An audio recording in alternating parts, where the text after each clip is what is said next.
Thank you for tuning into the Faceless podcast. I go by the name of Shepherd. My friends from the Sheps. You can call me whatever you like. As long as it's not Oi, there's a chance. What's the sugar there? There's a chance we'll get along now. Disappeared for a bit. Back again. Back again. Quick time. One yesterday, one today. My friends laughed at me because I said I wanted the last one to be 20 minutes long, and it was an hour. I really need to make this short, basically. Um, yeah, I'll just go straight into it. So anyone that lives in I'm sure it's global news at this point, but there was a suspected, and I'm using the mainstream media language here, because that's what's commonplace, and I'll share my thoughts after. So I want to go straight into it. So there was a suspected terror attack that took place in Manchester today, in a synagogue. This is one of the what is the holiest day in the Jewish calendar. I've been told I'm not an expert in Judaism. Being a Christian, you think I might know a little bit more. I just know from the Christian side. I'm not an expert in Judaism. First and foremost, before we go anywhere, condolences to those that lost loved ones, or have got loved ones injured, or people that was even witnessing that and had to see that take place in person. That is horrible, and this is it links into kind of where the country's been going. And we'll go into a few bits in a minute, but I mean, I was thinking today because how I actually found out about this is, one of my friends messaged me and spoke to me and said, "Have you heard what happened in Manchester?" I'm thinking, "Well, what's happened in Manchester?" And it's like, "Yeah, apparently someone's been shot at a synagogue." So I'm thinking, well, what's going on there? Okay. And immediately, and I will be honest, I'm probably biased towards certain things because of how into politics I am and how much I tune in. And like, you can't help but being biased. I try to be impartial. I try to be objective. I try to call a spade, but naturally, I'm gonna have my biases. So we even called it at the time, and we said, "I bet you any money, it will be an Islamist terror attack," and this was with no information. Then when the video got sent out, which I think is the video that most people have seen, anyone with eyes could see, um, it was looking that way. It was looking that way. Now, normally I don't like being the first to react to stuff because again, I'm operating with very limited information. One of the reasons why I thought it's worth making this video is because there's a pattern at play here, to the point where the only thing that's new about this is the fact that it happened today. It's the fact that, well, I say today, it's now technically Friday. But it's the fact that it happened within the last 24 hours. And it's the fact that the people who were harmed and attacked are new. They're just new people. But in terms of the style, in terms of again, excuse the poor choice of words, but the execution of it all, there's nothing new about this. I'm pretty sure there are some people who will be updating you and reacting to this who already have sources lined up because there's nothing new about what's going on. If you are tuned in at all to what's been going on in the UK, in some places in America, there is nothing new about this. And I think that is the most saddening part to me. And um, yeah, there's certain things immediately that because I was gonna. So my thing was I was going to wait and probably maybe at some point next week, make a video about it or whatever. But there's something that got to me, and we'll go into that. But before, just so that people are informed, because I think what I want to do now as well is obviously when things like this happened, you get two sides immediately. And then you get the media that are trying to control the narrative. You get certain people that are trying to control the narrative. And what that typically does is the when I say average person, I mean the typical Brit, the typical person who has a 9 to 5, who's got kids, who might not be all into that politics. They get left with a lot of jargon, like a lot of things that are esoteric that it's not difficult to understand. You just need to put in the time to be able to then pick it up quickly. And some people don't have that time. And then you get the people that are trying to control the narrative and push the narrative back and forth. And I've already seen some disgusting things, like things that I'm not happy about. I don't know if you can tell it in my tone of my voice. Like I'm not in the best of moods right now, just purely not because it was Jews, not because it was whatever. Um, just what the country's turned into, and it will make more sense. But just to give some context behind what's going on, I think um we'll go. I'll try to pull up some clips, and guys, let me know if you're finding it useful, because anytime I reference a clip or anytime I reference an article, I'll try to link it in the description just so that you've also got access to that same information. So let me know if you want me to continue doing that and if you're finding that useful as well. So um just I don't want to give you my consent. I don't even know who this is. What do you mean 115 live?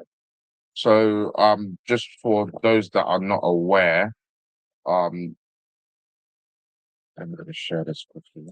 I'm trying to keep this. How am I already 6 minutes in? This makes no sense. I need to start live streaming. That's what I need to start doing. People have been asking me to do that. I need to start live streaming. But yeah, so for those that are not aware, effectively, I'll do like a quick. Let's run through it quickly, basically. So wait, where's my favorite one? Why can I not see my favorite one? There we go. Yeah. So quickly. So the UK police has identified the assailant in the synagogue attack as a British citizen of Syrian descent. Alarm bells from early. The guy's name's Jihad. Alarm bells from early. So Jihad Al-Shamie was shot dead by armed officers after ramming a car into pedestrians and stabbing worshippers. I can never say that word. This is about women, I don't know. Outside the Heaton Park Hebrew congregation in Manchester, which is a synagogue. Now, where's there should be there should be so there's look, make of that what you will. Do you like apparently he had a fake bomb attached to him. The geezer who's 35 came into the country in 2006, from what the reports are saying. And let me just give you the facts first and foremost, so that I'm quick with it. I just want to give you the facts as we know them. So, police said that Thursday, the suspect in the deadly attack outside the synagogue in Manchester was believed to be Jihad Al-Shami, 35-year-old British citizen of Syrian descent. So they believe that that was the person responsible for this attack. Now, in terms of the actual attack itself, it appears he rammed the car into pedestrians and stabbed people outside. And when they say worshippers or whatever, it wasn't Christians, it wasn't Muslims, it wasn't Hindus. It was outside the synagogue. It was Jewish people that got stabbed. But it sounds again, I'm early with this. So if I'm wrong, I'm willing to be corrected. And the police say three other suspects, two women in their thirties and two men in their thirties and a woman in their sixties, were in custody as suspicion of commission, preparation, and instigation of the acts of terrorism. So this is an act of terrorism. Um, so the witnesses said the attacker deliberately attacked the Jews. Quram Rafiq, who was driving nearby, told Daily Mail that he saw a car hit a man on the sidewalk. If you've seen the video, you can already imagine. You know who that. You can see that man is soul destroying. Like my prayers to the family of that man, and to everyone else who's been affected by this. And well, the witness is saying that at first he thought it was an accident, but then the driver got out, stabbed the man that's lying on the ground. And it obviously it's happening outside a synagogue. So even with this, because I'm trying to give you the quick bits, but yeah. So you've got now we've gone to this. So just that's just a summary of what's taking place today. Again, incredibly sad. Incredibly sad. And then you've got Keir Starmer, who's come out and he's saying he's condemned the attacks in the strongest forms. You know what hurt me? Well, actually, let me just share it again because it actually makes it easier when you've got it already. Um, so when they're saying so, this is Ynet News. I don't know how this first time I come across it. So, Prime Minister Keir Starmer condemned the attacks in the strongest terms. But if you watch this video, Oh no, there was a video that was because he was in Copenhagen. There was a video when he first started to condemn the attacks. And if I show that, if the, I don't know if I'm reading too much into this, and feel free to tell me if I am. The guy looked like he was trying to hide a smile. The guy looked like he was trying to hide a smile. It is absolutely horrendous, absolutely horrific. But yeah, so officially, obviously, they've come out and they've condemned it. The Home Secretary's come out and condemned it as well. And they're saying, um, so it's horrific. They're gonna protect the Jewish. It's too late. Like the people that you're saying you're gonna protect, they've already, some of them have already passed. Like this, the sad part about this thing now. Um, Let me show you because I want to rattle through these clips quickly, and then yeah, I want to rattle through these clips quickly, and then right. So again, this is again some more. This is GB News.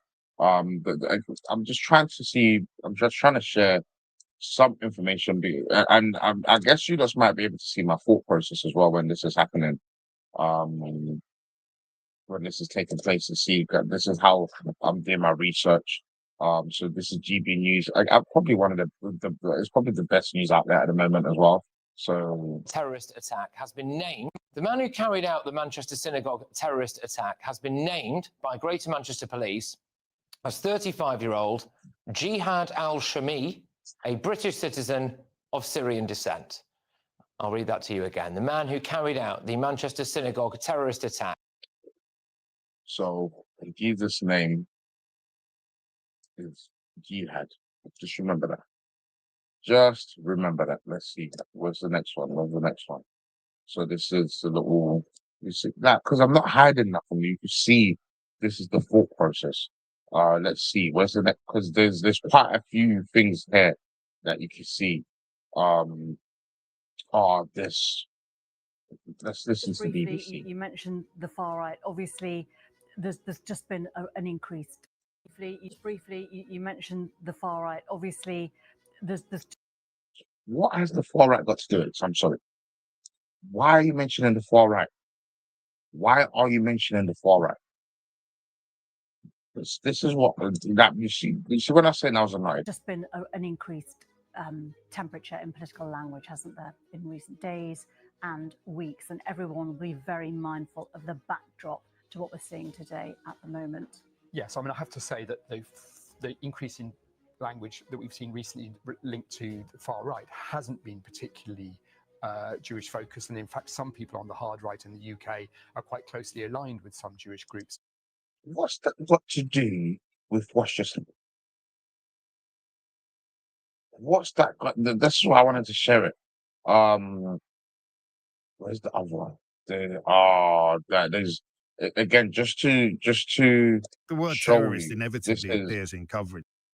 This is oh, what's this guy's name again? Not many people like that. I forgot. It's James O'Brien. The word terrorist inevitably appears in coverage, and it certainly appears to fit all of the facts as we have them. Andy, what are the rules, as it were, for applying that term definitively? Well, it comes down to the motive, and if the motive is, Again, look at this: 2 dead after Manchester Synagogue attack, a suspect shot dead by police. If that was anyone else, if that was a Christian that done that, if that was someone who was, if that was at the United Kingdom party, this would say extreme far right so and so brutally, viciously assassinated unsuspecting innocent bystanders. That's what the headline will read.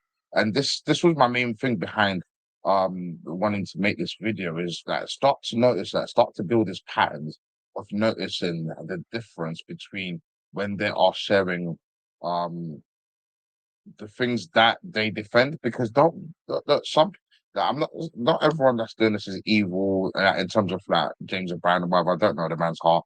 But wait, let me play a little bit more of this and then. Politically driven, and if your intent is to cause violence for that purpose, then it then crosses the threshold into terrorism. So that can't be established in the moment, however compelling the visual evidence may be. Yes, exactly. So what he's trying to say to you there is, don't believe your lying eyes effectively. Like they're already starting to run defense. This was earlier on today. Like they're already starting to run defense. Like how am I? I'm no one. I'm a nobody on this earth. That and someone else. How can we call just based on what we knew already? Now we could have been very wrong. Based on watching the initial video, based on what we saw, we're saying, look, the likelihood is this is an Islamist terror attack. He's already like James O'Brien's trying to run defense. I mean, you look at what's happening here, and you look at what's unfolding.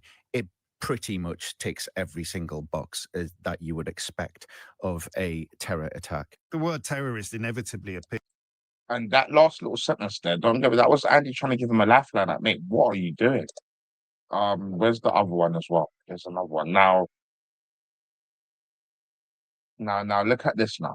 Now look at this. Now I'm about to go into rage mode. This happened today. Yeah? This happened today. Now, please, can you tell me what this is? And I've just gone around the corner so that I can hear you, because the loud noise is coming out of the protest that's just taking place outside of number 10 Downing Street. It's pretty deafening. For all of you that don't know, so this is today after there's been and because I've got a lot of friends, I've got a lot of people who I feel like they've made their decisions based on emotions. They've not really done the research, or when they've done the research, it's been a confirmation bias thing. This is a pro-Palestine rally that's taking place at number 10 Downing Street. That's a pro-Palestine rally. It takes place at number 10 Downing Street. I think there's a better clip that shows it actually. Let me see. Wait, let's listen to letting this. a pro-Palestine protest go ahead at Manchester railway station. Wait. You need to see my face for this. So earlier on today, there was a suspected terror attack because they say people did it now. Number one, why are the organizers of this pro-Palestine knowing? Okay, cool. Let's not lie to ourselves here. There's no Christians or Jews living in Palestine. So Palestine is just been recognized as a state by King Starmer. It's going to be an Islamic state. How distasteful would it be? Like if that was me and I was running that protest in my head, that's happened. I'd be like, guys, even the optics, guys, let's chill off today. But police said, yeah, we're going to let it take place. Hours after the terror attack on a synagogue. Genuinely, these people have no shame. Police are letting a pro-Palestine protest go ahead at Manchester railway station. Shout out to Nashboy. Now, what's his name? Nashboy in the country, by the way. He's got a few good clips. Hours after the terror attack on a synagogue. Genuinely, these people have no shame. Police are letting a pro-Palestine protest go ahead. So even when you start to see some of these comments that people are getting tired, I hate this user 3 or 4, whatever. Because we don't know if that's true or not. But let's look at I can't. Is it Christine? Hopefully that's how you pronounce his name. This needs to stop now.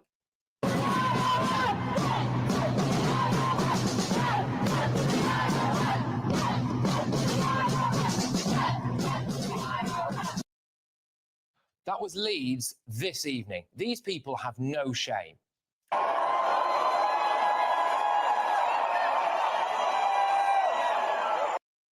This is after the terror attack. Because so my message is not to the people that are there, because you've already made your bed, you're going to have to lay in it at some point. To the people that are supporting, because the thing is, yeah, you see, all it takes for evil to succeed or to be victorious for good men to do nothing. There are a lot of people that have been disgusted by what they've seen happening in Palestine, happening in Gaza. Not because of it's. I'm trying to be very careful here so that I'm not painting it in the wrong way. So I trust war is horrible. War is bad. This is what this is. It is a war. I'm not saying Israel's completely innocent for everything. a terrorist group is definitely not innocent for everything that's happening. But because the narrative has been painted in a certain way, people are emotional, they're supporting what they're supporting. But I want you to also know that when you don't speak out, when you don't, like, if Gaza's your thing, Gaza's your thing, sweet. I just want you to know what you're supporting. Because what I'm tired of hearing now, me personally, is people that will support this. They'll put the Palestine flag up, they'll put whatever flag up in support of things like this. But what they won't do is then take the accountability for what this actually results in. They'll oh no, I was only doing no, like if you're supporting this, ultimately you're supporting the whole thing. Like, otherwise, create a separate movement. This is why back in the day, I did not support the Black Lives Matter movement. I made clips on it. It's on my channel. You can see it. I said, I agree with the sentiment. I do not support the movement. Of course, Black Lives Matter. I'm a black man, but it matters.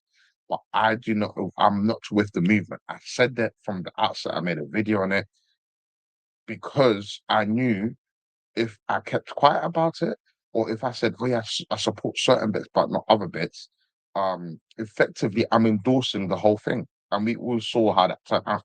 Now I want you to think. I want you to think. This is what you're endorsing. If look how crazy this is. There was a terrorist attack today linked to an Islamist terror attack who supported Jews. Now, the Israel-Palestine, which is funny how this happens a few days after people started to recognize Palestine as an independent state. And if I get time, because I've just gone over the 20-minute mark, I want to share a little clip afterwards, just again to give some information to, and it also explains why I'm not surprised by this taking place. But look.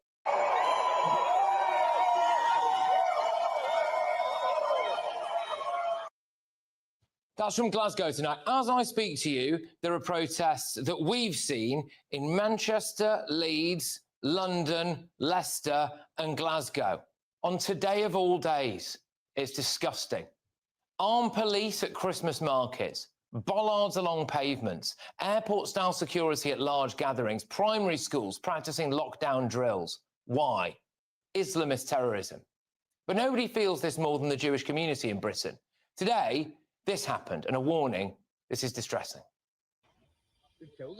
So this is the video. I won't play this video. I'm not going to play it. It's out there if people want to see it. As many as possible with it. But yeah, anyway, because I'm trying to share. I'll put all these links in there as well.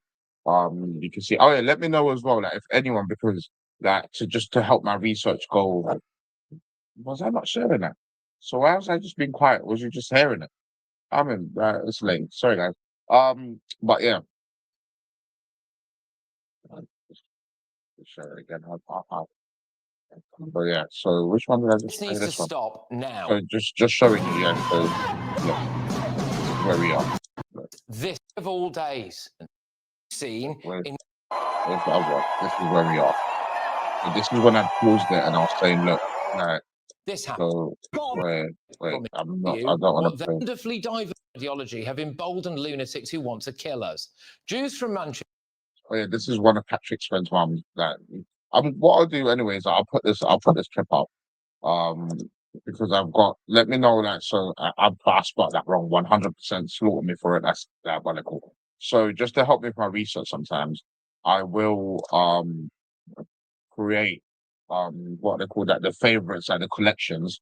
Let me know if you should I start making it public, just so that all that information's in one place and people can make it easier for themselves. So that's that. Now this is why I'm not surprised by that. Yeah, this is why I'm not surprised. Wait, let me let me share this. Dude, this is why I'm not surprised by that. And I'm going to skip bits, but this is why I'm not surprised by that. Look. So this video I'm about to share with you guys, it is called, and for all that don't know, this is David Wood, extremely good Christian apologist. His quick story for those that know, he used to be an atheist, converted to Life of Christ, and then he spent his whole time. Look, you can see all of it. This is Islam. He does mad research into Islam. Now, let me play this quickly. I'm going to be quiet. and just head. Very simple. Islam is often presented as a very simple religion. It's just submission to Allah, the God of Islam. But if you dig a little deeper, you find out in the Quran, Surah 4, verse 65, that submission to Allah requires complete obedience to all of Muhammad's teachings. You heard that correctly. In Islam, you can only submit to God by fully submitting to a man. And that's where Islam gets a lot more complicated, because Muhammad's teachings are spread across thousands of stories in these massive multi-volume collections of hadiths. Most Christians and most Muslims don't have the time or the desire to go through these books and figure out what Islam teaches. So Muslims tend to listen to what their sheikhs and imams tell them about Islam, and Christians, sadly, tend to not learn anything about Islam. And that's a huge problem. There are more than 1.6 billion Muslims in the world, and Islam places a strong emphasis on preaching and winning converts. Oh yeah, I let that clip play for a while, like for fair use and all that stuff. And from watching David Wood for nearly 10 years now, I think he seems to be okay with people using the content. I didn't want to interrupt because I want you to get that bit of the information, and then I'll skip to the end of this video. Again, I'll link this video in the description so that everyone's got it as well if they want to watch it. It's called Free Quran Verse Every Christian Needs to Know Right Now. But I'll put it in the link so that if anyone wants to look a little bit deeper into it, it will explain why I'm not surprised by none of it. When your Muslim friends tell you about how amazing the Quran is, or when your children go off to college and hear about how wonderful Muhammad was, not only from their Muslim friends, but also from their professors, it would be extremely helpful to know some relevant information about Islam. In fact, since Christians and Muslims are interacting more than ever before, thanks in large part to the internet, I think it's safe to say that Christians in general, all of us, need to learn something about Islam. Rather than throw a ton of information at you all at once, I'm going to give you 3 simple verses from the Quran. Now, I would love to see Christians around the world learn 10 or 15 of the most important Quran verses, but if I were to narrow down the list to just 3 absolutely essential verses, 3 verses that will help you over and over.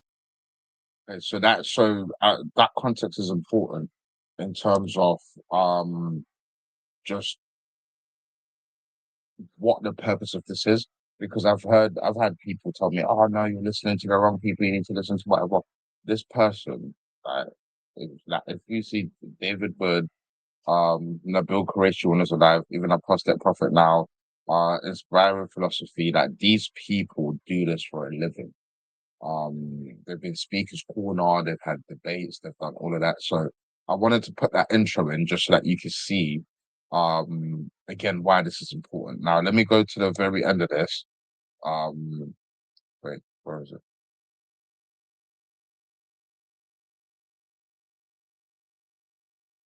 Now let's go to, so he's gone through 1 and 2. Minorities are so horribly mistreated in places like Iraq and Egypt and Pakistan.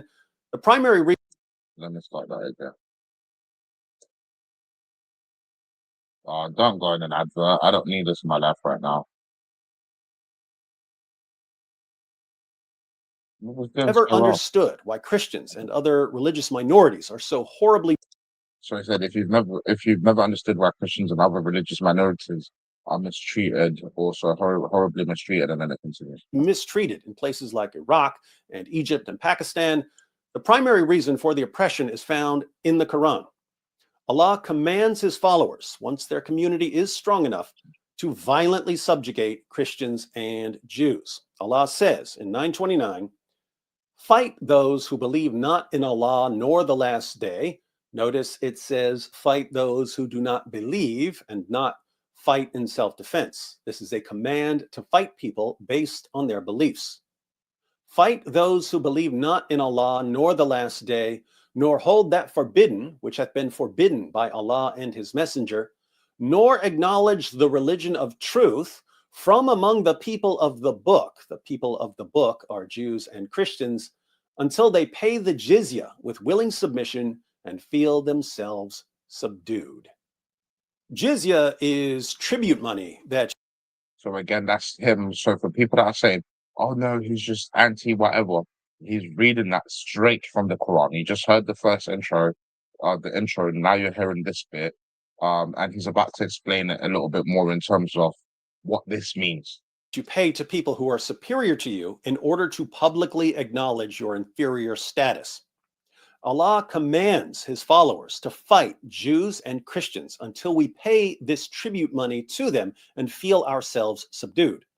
Surah 9, verse 29 requires Christians to accept our status as second-class citizens who don't have the same rights as our Muslim superiors. This command has probably led to more oppression than any other command in history.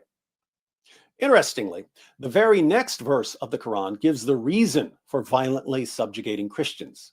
We have to be violently oppressed because we say that Jesus is the Son of God. But why do Christians call Jesus the Son of God? Because that's what the gospel says about him. I'll skip this next little bit because for most Christians, you know this. Effects. I'll summarize it because I'm just looking at the time. So effectively in the Quran it says that so one of the reasons why Christians or people of the Injils is called is they believe Jesus was a prophet, he's not the son of God, and obviously the big part of that is a crucifixion, and what Islam will teach you is Allah put a substitute there. So Jesus didn't actually die for our sins; it was another person who substituted, but he just deceived us. So that's why I'm skipping that little bit. But there's a bit I want to get to. Where is it? Let's see. Wait. There are some links in the description box to videos that go into much more detail. For example, if you show your Muslim friend think that, and Allah always, always, always affirms that we have. So you can check out other videos in an single Quran verse that mentions the gospel. To judge by the gospel, he or she might think that some other verse in the Quran claims further. Reading an actual physical copy, for example, if you show your Muslim Quran, learn these 3 verses. Oh yeah, wait, might be that. The very next verse of the Quran gives the reason. But why do Christians call Jesus the Son? Should we reject the gospel? The gospel. See how I picked 3 passages that deal with topics that are all extremely important to Christians, and yet the 3 passages. This clip doesn't have it. I think this clip doesn't have it. But anyway, I think there was enough context in there to see. But then there's another bit where it actually said they're the worst of people. Like Jews and Christians are the worst of people. So again, that's there for you. Now, people will try to swindle you and hit you with the no, when we're saying jihad. Like if you don't know what jihad means, it's literally fighting for Allah. Like if people try to swindle you and they'll be like, it means something else, or it's been done in another way, or that people try to swindle you. But again, this was there. Like there's a reason I wanted to share it, and I'll put this in the description as well. In terms of that, wait, was there anything else that I wanted to share real quick?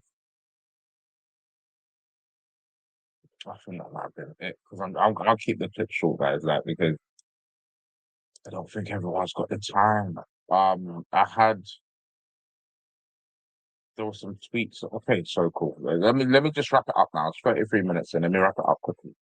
So I'm only 10 minutes over. I'll clap for me, guys. I think I've done well because I could have been talking about this for another 15 hours. So the reason why I'm not surprised by anything that's happened today is because number one, there's a pattern happening. Number two, if what the suspicions are correct, because again, just because it's called Jihad Al-Shamie and he's an Assyrian refugee, not refugee, sorry, I don't know if it's a migrant, but he's a British citizen, but he's Assyrian. He's born in Assyria, or in Syria, not Assyria, sorry, in Syria.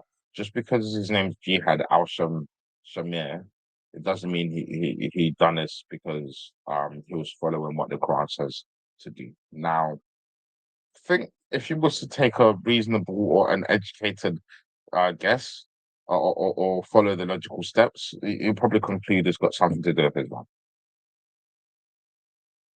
So I'm not surprised by none of this because if it says to do that and that's what they do, I don't know why we're surprised. If you know the history of the hate between the Jews and the Muslims, I don't know why anyone would be surprised. So what was annoying me is how it's getting framed. That's why I thought it was important for me to show those clips because already they're trying to frame it, mention the far right. Where does the far right got to fit in this? You've got people that are part of the problem, like Narinda. I don't know how to pronounce her surname.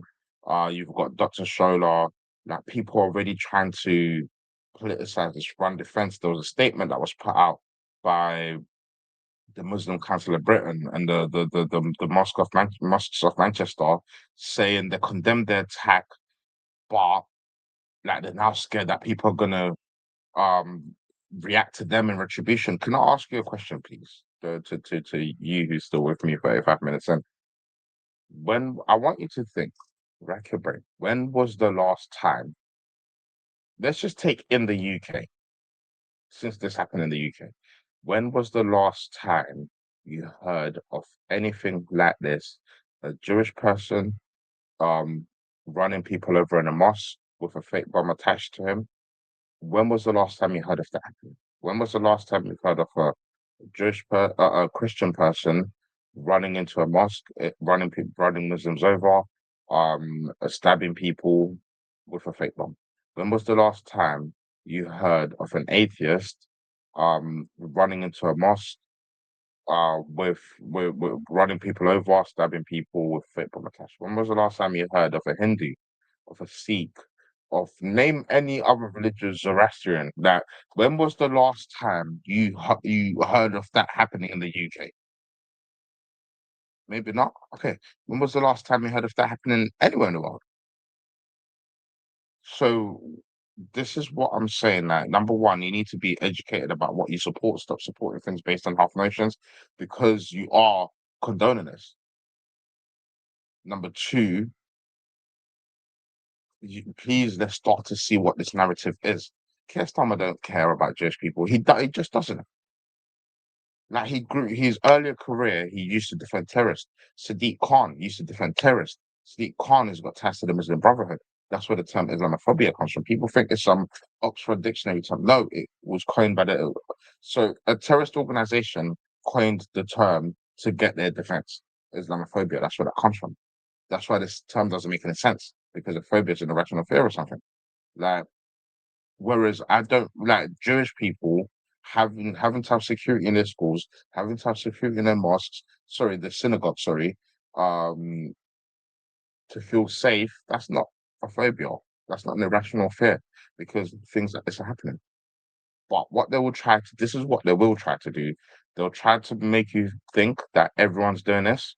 So the Muslim people have just as much of a right to be scared of an attack happening to them as the Jews and the Christians do in the UK. They'll try to make you think that the far right is worse than what this is. They will try to say this person that's done this is actually not following what his religion teaches him to follow.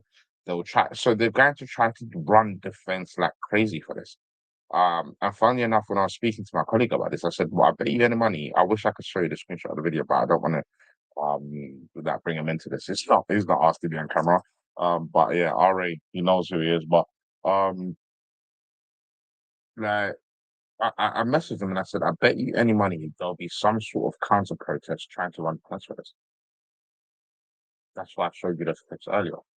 So in conclusion, my thoughts to this, and again, if I'm wrong, if the facts come out and they change, correct me. Like I'm not doing this to be right. In conclusion, this was this was a terrorist attack conducted on the Jews by what appears to be a Muslim man who, if you do your research in Islam, is following what it teaches in the Quran. That's it. I mean, you see me just saying those sentences alone, I could have put a death sentence on myself because people have got fatwas out for less. What if you don't know what a fatwa is? It's a state mandate, so it'll be like I think it's like a court order, a state mandated death sentence for someone. Like the people that can't move certain countries. But it has to be said because at some point enough has to be enough. Now, this is not me saying I don't have any hate from. I've got friends like Muslim. They're very nice people, amazing people. Um, my gripe is not with the people that are nice and the pleasant that integrated into the British society. My gripe is with what the religion teaches. You don't judge a book, you don't judge a religion by its people, you judge it by its teachings. Now, same way how if there's a Christian out there that's now started slaughtering people, you could not show me you could not show me where that's condoned in the scriptures, in doctrinal Christian teachings. And every single Christian out there will come out and condone it and condemn it, sorry. And said that's not on. We'll call each other out.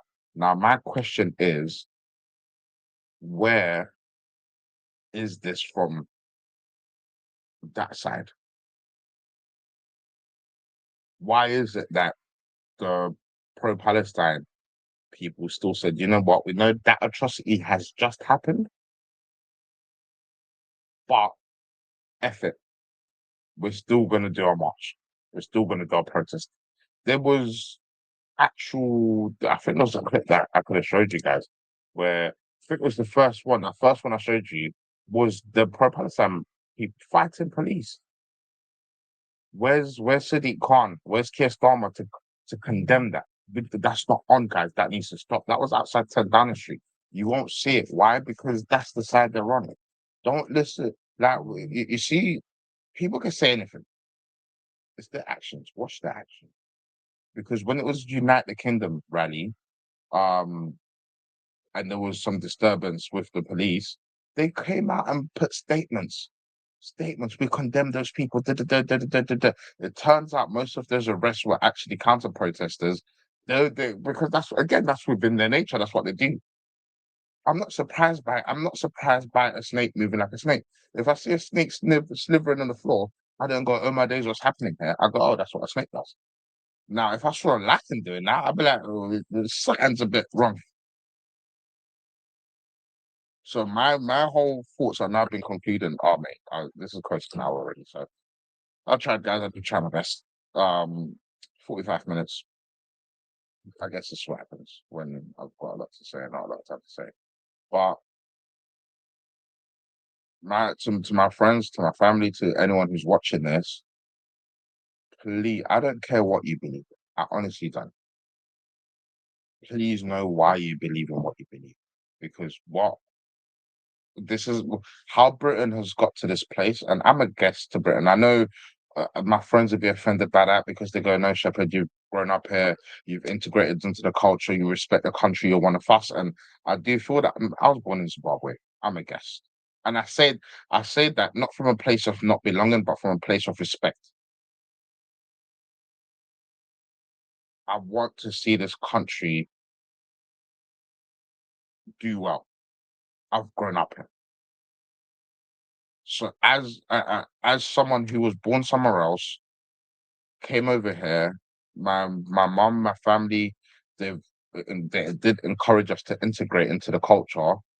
Obviously, I'm 100% Zimbabwean. I still retain that culture as well. My friends know that, but I'm also 100% British. I've got the privilege of being from two places effectively. So as someone that sees that, I'm like, I can see how this country has got to where it's got to. It's because people were supporting things they did not understand. That's how we've got here. So if you're watching and look, if you're pro-Palestine, and you're anti-Semitic and whatever else, and you know why, and you understand that, that's what you choose to be. Cool. I will argue why you're wrong from a philosophical standpoint, but I've got more respect for you because, like, you see, if someone just said, "Look, I hate black people because the color of their skin makes me sick." I disagree, but cool. if someone was supporting the KKK because they do a cake sale every now and again, and they go, "Nah, but I don't hate that." I'm like, I don't respect you because you're supporting something you don't know the outcome. Now, some people might say I'm like that because of whatever, if it's whether it's the United Kingdom, whether it's whatever, but I can articulate to you why I explain it. Now, you might have the wrong impression of it. That's on you. That's not on me. I can articulate to you why I support or why I believe in what I believe in. So that's all I'm asking. Like the Faceless podcast where your mind matters. Don't stop just being fed narratives. Do a little research. Like look into it. This took me 15 minutes to get all these things together. I've actually spent longer talking about it. Actually, it didn't take 15 minutes, probably about an hour. But so I spent about an equal amount of time talking about it than I did recording it. And trust me, this is me trying my very best to keep it short. And I failed at that as well because I've gone over by like 25 minutes. Please, I'm asking, please, I'm begging. Stop supporting things because because your feelings or you're afraid to hurt someone's feelings. Stop support that. I don't understand how in the same breath that you can say you don't trust the BBC, you don't trust the media is all controlled by the Jews and whatever. But then when it's something that supports your narrative, that's who you're quoting. Now, the reason I bring up the BBC, I bring up LBC, I bring up these people is because I tried to almost give them as much grace as possible. I also bring up GB News. I'll bring up some of these people as just clips that I've seen that. Um, but I've had people send me, I've sent them something from the BBC. They've said, "Oh, well, it's all the media is Jewish controlled, whatever, called it anti-Semites," even though they'll deny it. And then when it suits them, they'll send me the BBC, and I'm like, wait, how can you trust them when it's confirming your biases, but when it's challenging them, you don't trust them? Immediately, like, stop, let's stop. That's how the country's got to where it's got to. But anyway, let me stop it anyway. It's late, it's 1:45. I'm going to church tomorrow. I need to have, yeah, that's it. Anyway, thank you for tuning into the Faceless podcast. I go by the name of Shepherd. My friends call me Shep. You can call me whatever you like. As long as it's not Oi, there's a chance we'll get along.